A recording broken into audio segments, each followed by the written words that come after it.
Sim, concurseiro, faço a correção da prova aplicada para o concurso do TJ de São Paulo. O cargo é escrevente. Na frase, sou muito conciso, o antônimo é contrário. Redação de uma frase só, sou muito conciso, ou seja, uma frase, então ele é muito o quê? Resumido, sintetizou. Mas por que você escreveu com a folha de lado? A professora mandou ocupar 20 linhas. Então, quando fala conciso, primeiro é saber o significado dessa palavra. Conciso quer dizer resumido, é o mesmo que sucinto. Sucinto, então, é o quê? Um sinônimo de conciso. Antônimo é o contrário, correto? Então, aqui também nós vamos identificar. Ambivalente vem de ambos, então aqui provavelmente um significado relacionado a dois. Há um sinônimo de ambivalente, ambíguo é ele. Agora, lacônico é o mesmo que sucinto e conciso. Então, prolixo aqui é o quê? Aquele que estende muito, que fala muito, ou que, neste caso, usa muitas palavras para escrever. É o mesmo que abundante, porque usa muitas palavras. Isso sim é ser prolixo. Coerente, palavra com significado diferente, mas não é antônimo. Aliança de delinquentes. O título do texto permite compreender corretamente que o editorial. Então, aqui está falando do título do texto. Vamos voltar? Quando fala lá, aliança de delinquentes. Se você não conseguisse compreender somente pelo título, faça a leitura do texto para você poder compreender. Então, quando fala lá, voltando ao título, aliança de delinquentes, está falando da aliança entre Putin e Kim Jong-un. Então, aqui, para você compreender quem são esses delinquentes. Reconhece a necessidade de uma coalizão. Só o título não basta, você precisa fazer a leitura do texto também para você compreender. O editorial reconhece a necessidade de uma coalizão, uma junção entre Coreia do Norte. Tem essa necessidade? Nada disso. O título fala, é uma junção de malucos, não é isso? De delinquentes, uma aliança de delinquentes. Considera a aliança estabelecida entre Coreia do Norte e Rússia como algo temerário e criminoso. Devemos ter medo e é criminoso? Também. Pondera sobre a necessidade do Ocidente tratar com mais tolerância Coreia do Norte e Rússia. Quando fala lá aliança entre delinquentes, não traz essa ponderação, é uma crítica. Recrimina a união entre Coreia do Norte e Rússia, certo? Na minha aula de véspera eu falei, olha, os textos geralmente vêm com duas orações, a primeira correta e quando não é a certa, a segunda está errada. Porque ambas têm, observe aqui, tanto Rússia quanto Coreia do Norte têm escassez de materiais bélicos. Nada disso, a gente sabe que eles são muito fortes nesse material bélico. Olha aqui, uma das poucas coisas que Pyongyang tem isso em abundância são granadas e mísseis. Ele tem em abundância, então não temos escassez, simples assim. Aprova a intenção, jamais aliança entre delinquentes, você observa uma crítica. O editorial defende como medida benéfica para o Ocidente. O que o Ocidente deve fazer? Vamos voltar aqui ao texto para a gente ver. Nem por isso o Ocidente... Então, você já fez a leitura de todo o texto. Não fiz aqui porque as questões ainda não pediram isto. Nem por isso o Ocidente pode negligenciar a necessidade de fortalecer parcerias no Pacífico e explorar as dissensões, discórdias, dissensão, o mesmo conflito, nada, vamos colocar disputa, e explorar as disputas entre os amigos autocratas. Os dois parecem cada vez mais desesperados, isolados e acuados, mas tudo isso os torna mais, não menos perigosos. Então, o que o Ocidente deve fazer? Acompanhar aquilo ali, acompanhar essa parceria entre os dois. Voltando à questão aqui, qual é a medida benéfica? O que o Ocidente deve fazer? É isto que vem trazendo o enunciado. Então, olha aqui, o que fala? que os países ocidentais, o Ocidente, monitore as ações entre Coreia do Norte e Rússia. Olha aqui, vamos ver o que fala, que acabei de ler. Olha aqui.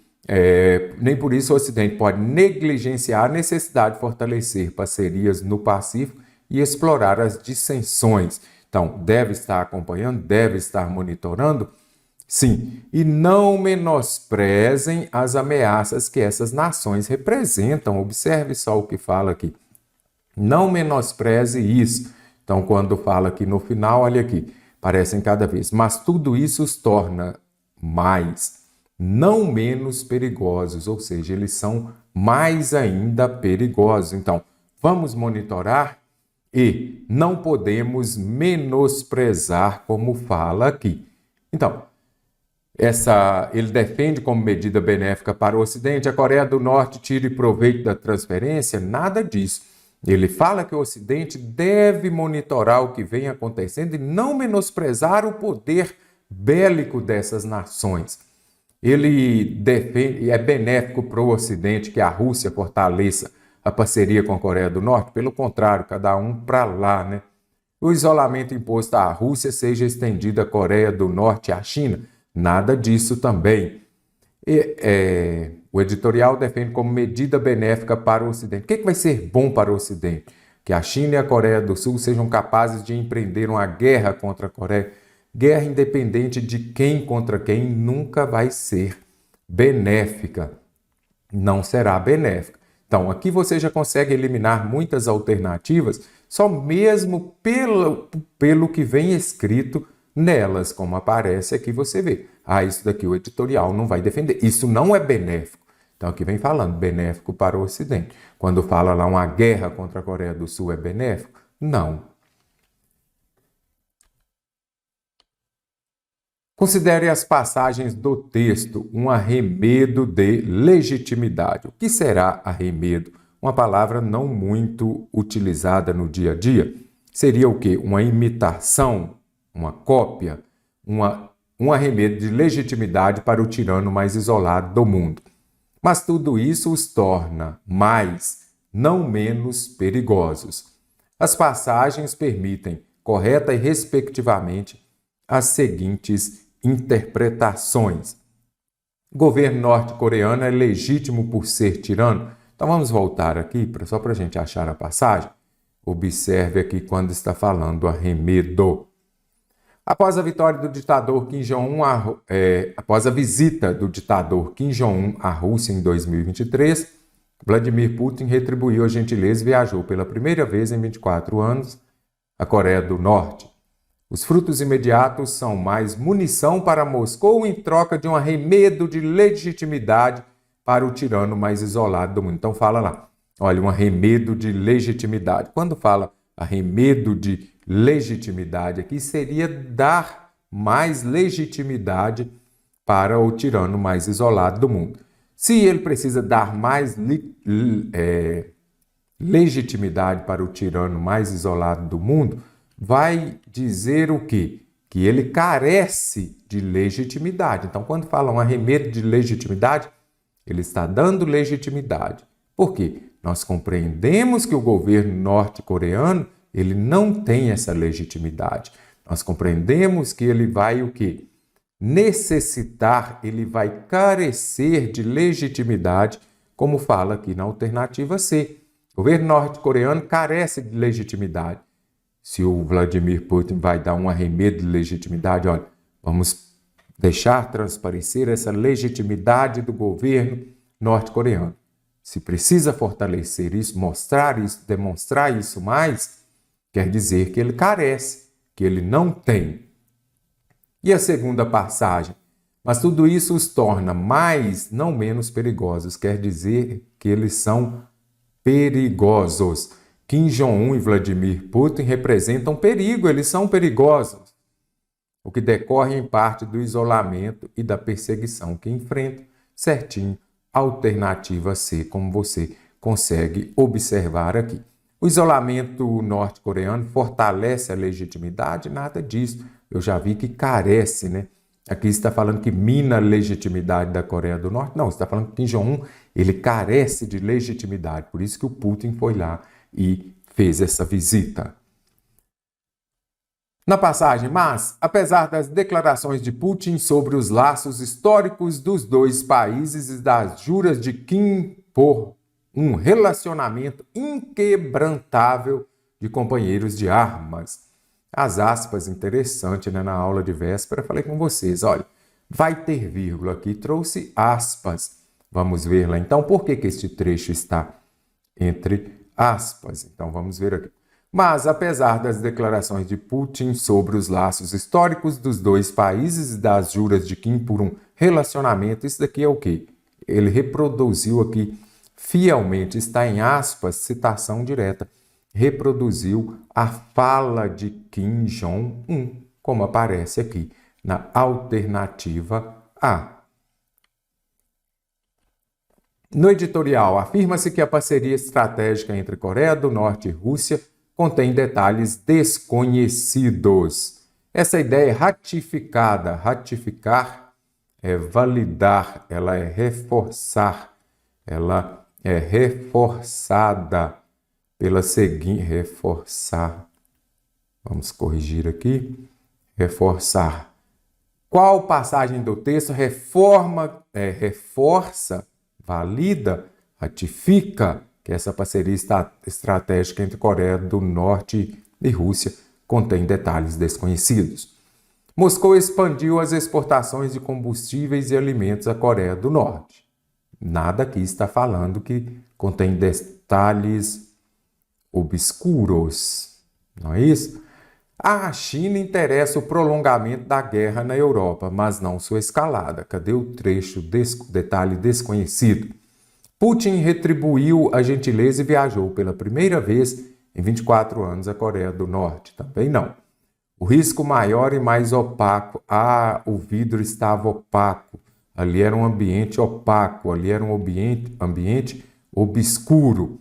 Se é obscuro, vai dizer o quê? Que tem detalhes desconhecidos. Nem precisei voltar ao texto. Uma das poucas coisas que Pyongyang tem em abundância são granadas e mísseis a granel.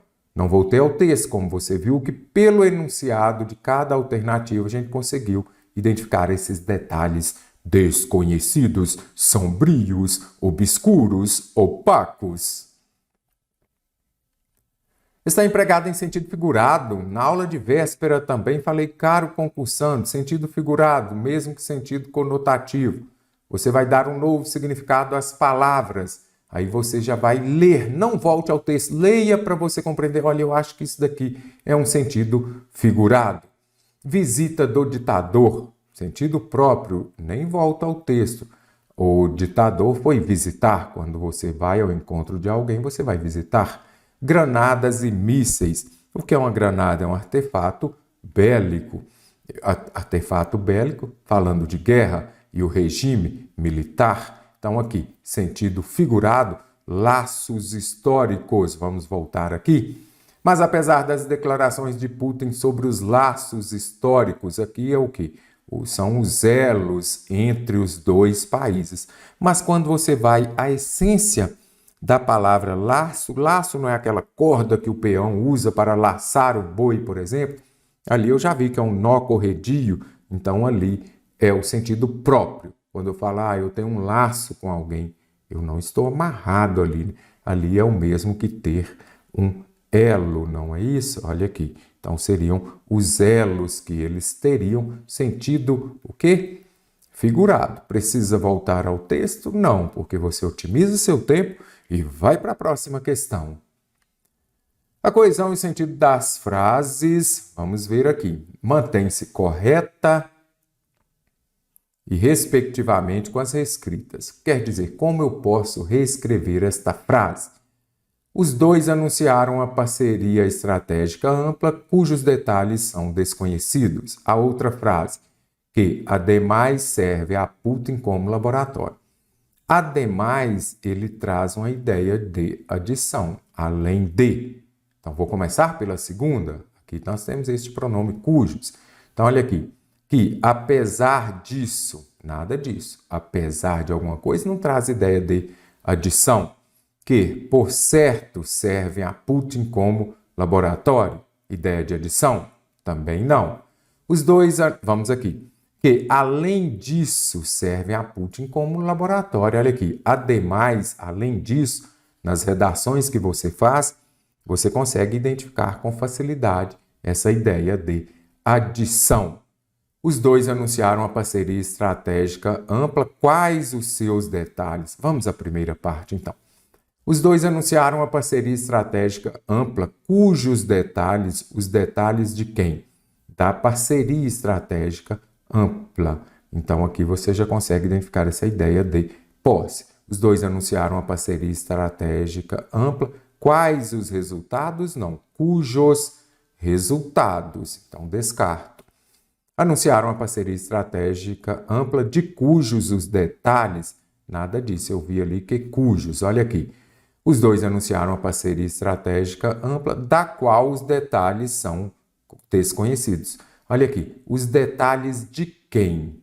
Olha aqui, então, quando você fala assim, os detalhes de alguma coisa, esta preposição de, exigida aqui pelo substantivo detalhe, detalhes tão pequenos de nós dois, né? Detalhes de alguma coisa. Então, essa preposição aqui, que vem acompanhando aqui o substantivo detalhes, ela veio aqui antes do pronome relativo qual. Uma parceria estratégica ampla, da qual os detalhes são desconhecidos. E quando eu falo lá, ademais, além disso, ideia de adição. Nas passagens, há mais coisas no escambo. Aí você que estudou história, o que será escambo? Se você não souber, volte ao texto. Escambo é o mesmo que troca, é o que? Uma permuta. Mas, eu não sei o que é escambo, mas granel, imagino que você saiba. Uma das poucas coisas que Pyongyang tem em abundância são granadas e mísseis a granel. Antes nós tínhamos muito nas mercearias, né? Vendas a granel. Então, quando fala lá a granel, quer dizer o quê? Em grande quantidade. Você chegava lá, por exemplo, comprar ração do seu cachorro, do seu pet, a granel. Você tem lá um saco muito grande onde você vai e pega pequenas quantidades. Então, eu já sei que granel, grande quantidade. E escambo é a troca, a permuta. Duas possibilidades, comece pela mais fácil. Considere as passagens do texto. Vamos ver aqui. Em conformidade com a norma padrão de concordância verbal, as passagens permitem, respectivamente, as reescritas. Caro concursando, novamente, na minha aula de véspera, trouxe para vocês o verbo haver com sentido de existir. Ele é o quê? Impessoal, não vai para o plural, correto? Então, vamos ver aqui onde ele aparece.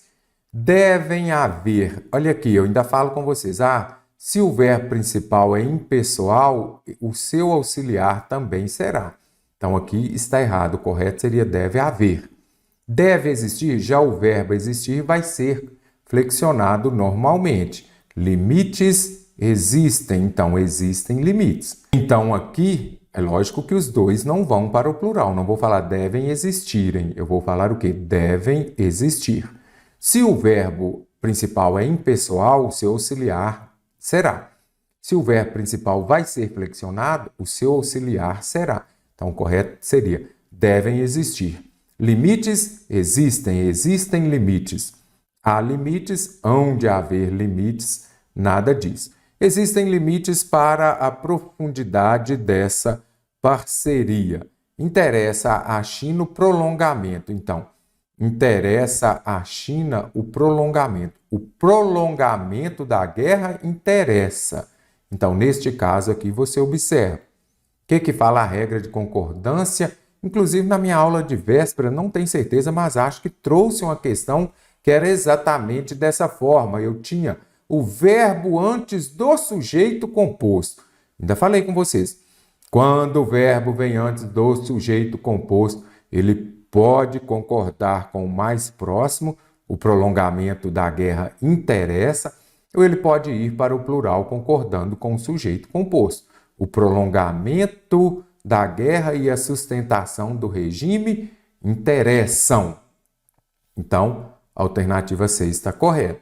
Lembre-se disso. Quando o verbo vem antes do sujeito composto, ele pode vir no singular acompanhando o mais próximo ou ir para o plural concordando com os dois. Se ele vier pós-posto ao sujeito composto, ele vai para o plural.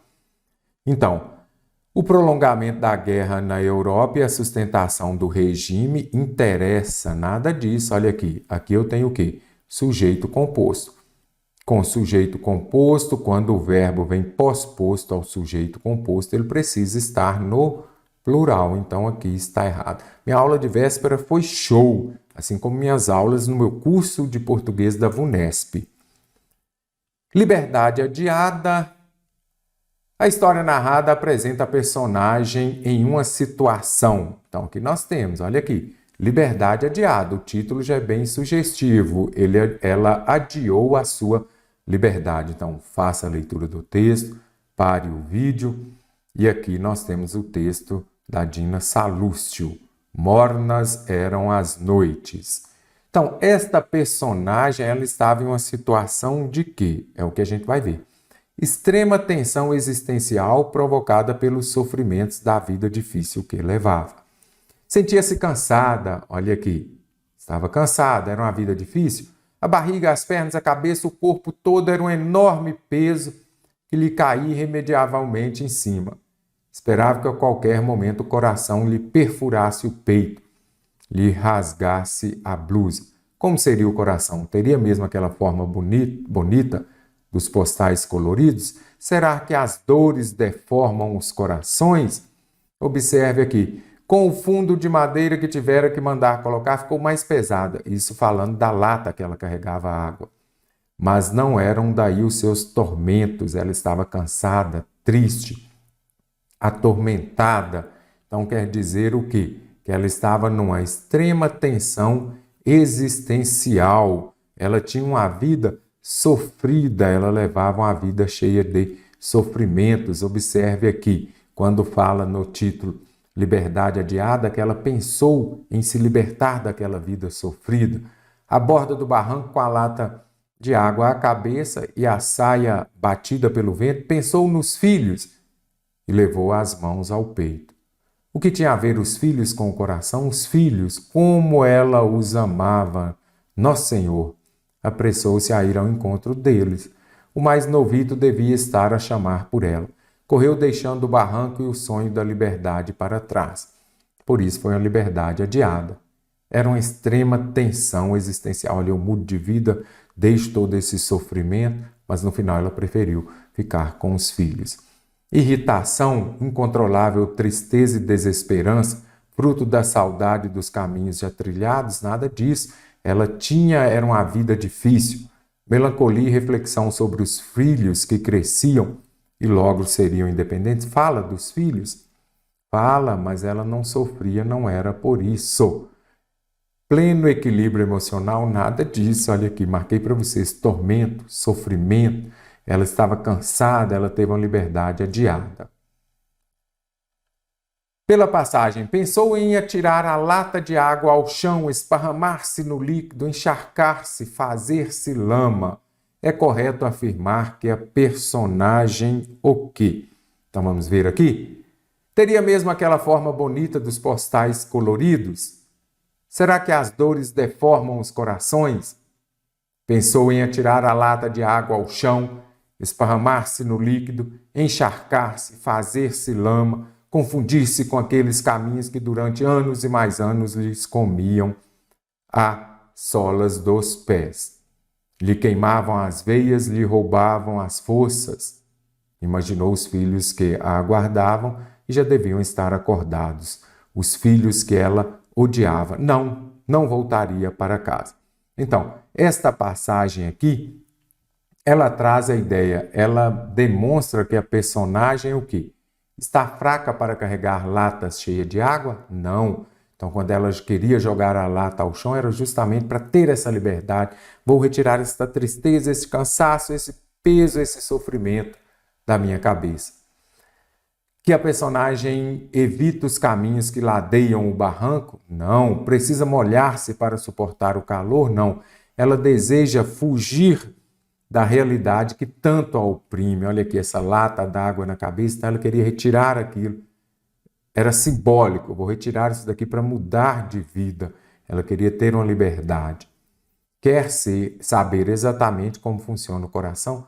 Não, ela queria fugir daquela realidade que a oprime. Por isso ela estava cansada, ela estava triste.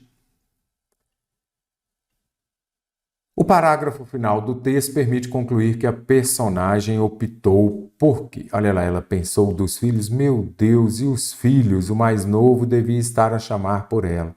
Correu deixando o barranco e o sonho da liberdade para trás. Ou seja, ela queria jogar a lata de água no chão, ela queria se libertar.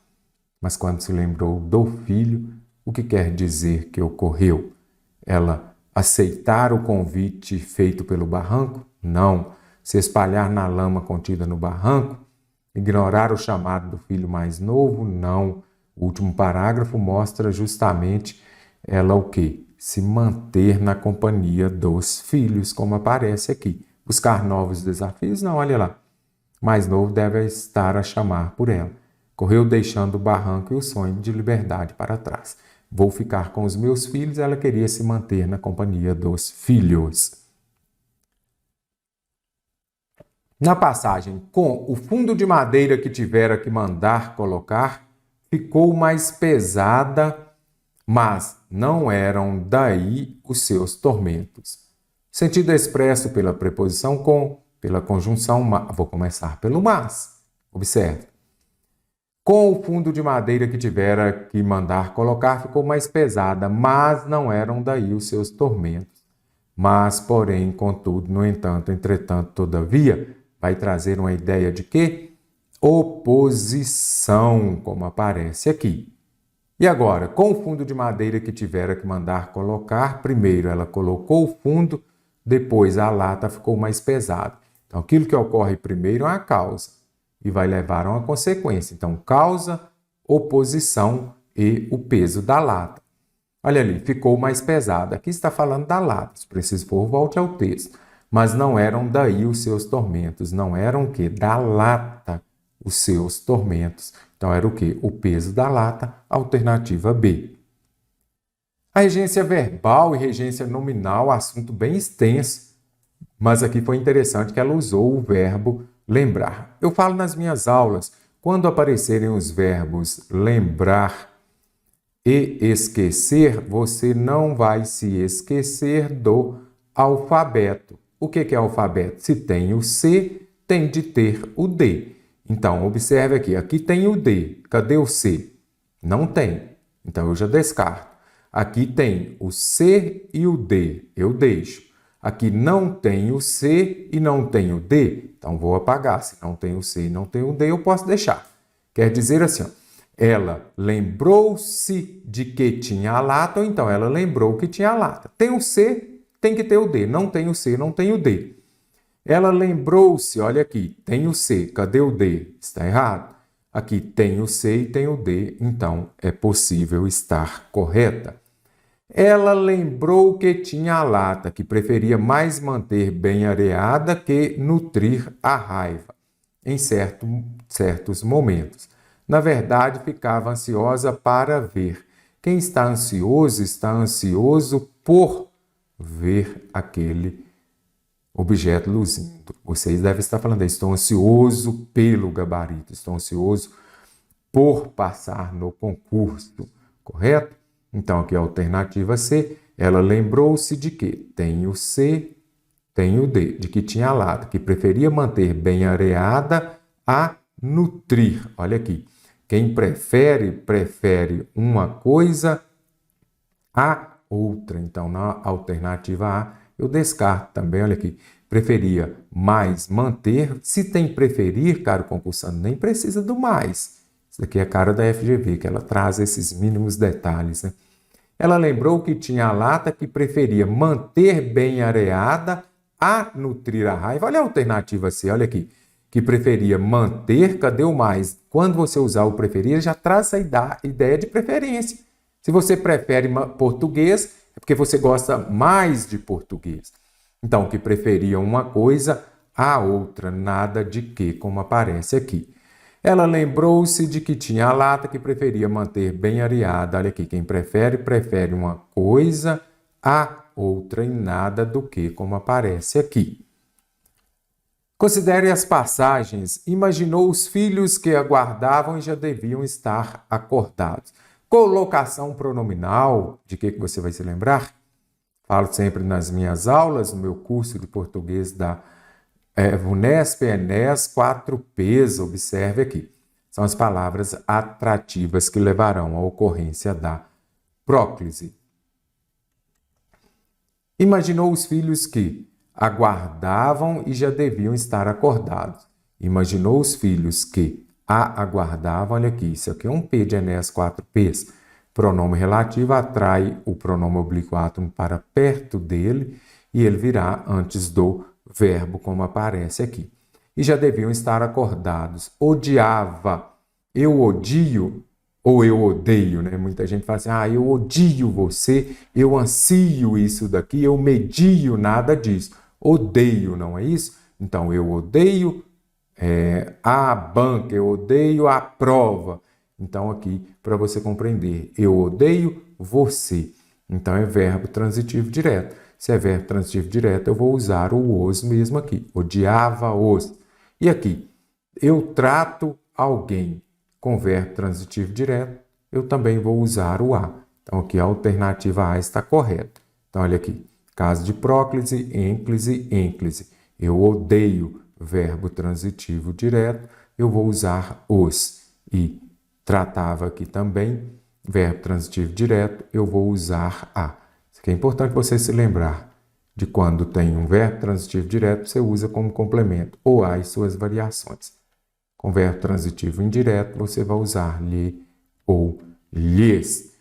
Então, aqui o correto seria que aguardavam, olha aqui, olha aí, já descartamos aqui só na primeira passagem, olha aqui, odiava-lhes, nada disso, né? Eu odeio você, com verbo transitivo direto, eu uso o, a e suas variações. Para usar lhe ou lhes, tem que ter um verbo transitivo indireto. Os termos destacados são correta e respectivamente pronome possessivo e advérbio. Gostava de sua lata de carregar água. A lata era dela, não é isso? Se é meu, é seu, é dela, posse. Como ela os amava, quer dizer o quê? Que ela os amava demais, não é isso? Ela os amava muito. Então, aqui a palavra que modifica o adjetivo, o verbo e o próprio advérbio é o quê? Um advérbio. Então, uma coisa é amar, outra coisa é amar muito. Advérbio, como aparece aqui. Que lhe caía irremediavelmente em cima. Que caía em cima dela. Então, aqui está trazendo uma ideia de posse? Nada disso. Olha aqui, caía em cima dela. É diferente de eu falar da lata dela. Traz advérbio de lugar. Sentia-se, verbo, ela, pronome, nada de pronome possessivo, aqui é um pronome pessoal. E deles, ir ao encontro deles, o barranco olhava, boca aberta, num sorriso irresistível. Irresistível é advérbio? Não. Irresistível é adjetivo. Aquilo que vai caracterizar um sorriso bom, um sorriso bonito, um sorriso irresistível, adjetivo. Considere as reescritas de informações do texto. Crase vai ter também. Esperava que a qualquer. Eu não uso crase antes dos pronomes indefinidos. Coração corresponderia mesmo a aquela, não é isso? Que quem corresponde, corresponde a alguma coisa, não é isso? Mas o a de aquela, nós teremos crase também. Então, aqui só restaram duas alternativas. Pensou em jogar, eu jogo o quê? Verbo transitivo direto. Não posso usar crase, alternativa D. Olha aqui, o barranco dirigia a ela um sorriso. Olha aqui, sem crase também, porque antes de pronome pessoal não uso crase. Mais um texto, recuemos 5 séculos no tempo, vamos ver? As informações textuais permitem concluir corretamente que de repente você não tem o PDF, no meu curso de português eu trago o PDF da prova, para você resolver antes. Aqui está o texto, pare o vídeo. Então vamos lá. As informações textuais permitem concluir corretamente que as transformações por que passava a Europa inspiraram os navegadores portugueses a explorar outros lugares. Vamos ver? Recuemos 5 séculos. Vemos uma Europa que então era o mundo, saída da Idade Média, possuída pela febre tão inquietante quanto bela e fértil do Renascimento. E, paradoxalmente, envolta em guerras religiosas e conquistas. Até agora não trouxe aqui aquela ideia que vem falando lá, falando das as transformações por que passava a Europa, inspiraram os navegadores. Até aqui só veio mesmo falando dessas transformações. Na Península Ibérica, a inquietação criadora tomou outra forma. Povos de navegadores não mais se conformavam em olhar e apenas imaginar o que haveria além do horizonte atlântico. Pagaram para ver, com risco de suas próprias vidas, tomando rumo oeste em pequenas embarcações. Colombo e Cabral descobriram um novo mundo. Olha, tinha transformações? Sim. Aí já está indo ao encontro daquilo que fala na alternativa A. Olha aqui. Essas transformações inspiraram os navegadores portugueses a explorar outros lugares, do que resultou a chegada ao Japão. Vamos ver então. Havia, no entanto, muito a descobrir. Desde o fim do século XIII, os europeus sabiam da existência do grande império da China, através da narrativa de Marco Polo, que lá vivera cerca de 20 anos. Em seu livro, ele fazia referência ao Japão como um país fantasticamente rico, inatingido, localizado ao lado da costa chinesa. Todavia, 2 séculos e meio transcorreriam antes que o europeu pisasse em território dos japoneses. Com a chegada a Tanegashima, praticamente os portugueses completaram seus postulados. Desenhos dos continentes e mares que constituíam os primeiros mapas de navegação. Então, eles chegaram ao Japão, perfeito, observe aqui. Primeiro, tinham transformações? Sim. Elas inspiraram os navegadores a explorar outros lugares? Sim. Chegaram ao Japão? Sim. País com o qual iniciaram as relações comerciais? Vamos ver aqui então se vai falar sobre isso. No primeiro encontro, os japoneses conheceram a espingarda, que iria alterar profundamente o comportamento bélico de um povo exímio no uso da espada e do arco e flecha. Em 1546, 3 anos após o primeiro encontro, 3 naus portugueses chegaram a Kyushu, dando início ao intercâmbio comercial com o Japão ali lá. Perfeito. Aqui está o nosso gabarito já, que vai ser a alternativa A. Tinha transformação, inspirou a buscar esses novos, conhecer, explorar outros lugares, chegaram ao Japão e iniciaram as relações comerciais. Nas passagens, vemos uma Europa que então era o mundo e pagaram para ver com risco de suas próprias vidas. As expressões grifadas significam contextual e respectivamente. Quando fala lá, observe aqui, que haveria além do horizonte. Olha, você pagou para ver com risco de sua própria vida. O que quer dizer pagou para ver? Pagar para ver é desistir? Não. É resignar-se? Também não. Quando fala lá resignar, é aceitar sem questionar. Então, é diferente de pagar para ver. Abster-se é você deixar de lado, não participar. Duvidar também não. Olha, você pagou para ver, você arriscou. Então, vemos uma Europa que então era o mundo, que era o quê? O que se conhecia mais. A Europa é o mundo, só existe a Europa. Então, era aquilo que se conhecia mais. Considere as passagens contemplando o verbo recuemos. Observe aqui, recua tu, recue você, recuemos nós, recuai vós e recuem vocês. Aqui eu tenho um imperativo afirmativo. Imperativo vai dar uma dica, uma ordem, uma sugestão. Vamos substituir o recuemos por retroceder. Aí eu trouxe aqui, ó, retrocede tu, retroceda você, retrocedamos nós. Retrocedamos. E agora, através da narrativa de Marco Polo, que lá vivera. Vivera é o quê? O pretérito mais que perfeito. Agora, eu preciso do pretérito mais que perfeito composto. Pretérito mais que perfeito composto, o verbo ter no passado. Então, o verbo ter aqui no pretérito imperfeito, mas o verbo principal no particípio, tinha vivido.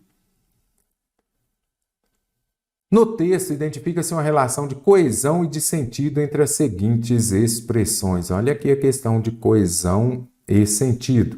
Qual parte está relacionada à outra? Então, quando fala lá, povo exímio eram os portugueses, vamos procurar aqui então. No primeiro encontro em Tanegashima, os japoneses conheceram a espingarda, que iria alterar profundamente o comportamento bélico de um povo exímio no uso da espada. Quem usa espada é o japonês, não é isso? Então aqui não são os portugueses. Península Ibérica, Novo Mundo, nada disso. Península Ibérica são Portugal e Espanha, isso mesmo. Tanegashima, seus postulados, vamos ver aqui então. Olha lá. Com a chegada a Tanegashima, praticamente os portugueses completaram os seus postulados. Os postulados de quem, caro concursante? Dos portugueses. A narrativa de Marco Polo, em seu livro, lá no 3º parágrafo. Observe aqui a narrativa de Marco Polo, que lá vivera cerca de 20 anos. Em seu livro, o livro de quem? De Marco Polo. Idade Média, febre tão inquietante, vamos ver aqui. Saída da Idade Média, possuída pela febre tão inquietante. Quem estava possuída pela febre tão inquietante? Europa. Elementos coesivos aqui, certíssimo, gabarito D. A concordância nominal atende à norma padrão em. Concordância nominal, vamos observar aqui então. Os portugueses tinham bastantes interesses. Sempre que você puder substituir bastantes por muitos, aí ele vai concordar normalmente com o substantivo, não é isso? Então, olha aqui, muitos interesses, bastantes interesses, interesses comerciais. Os japoneses, parceiros. Apesar da frenesi, na realidade é o frenesi, não é isso? Apesar do frenesi, renascentista belo e fértil, guerras religiosas. Foi narrado por Marco Polo, que morou cerca de 20 anos na China, a existência.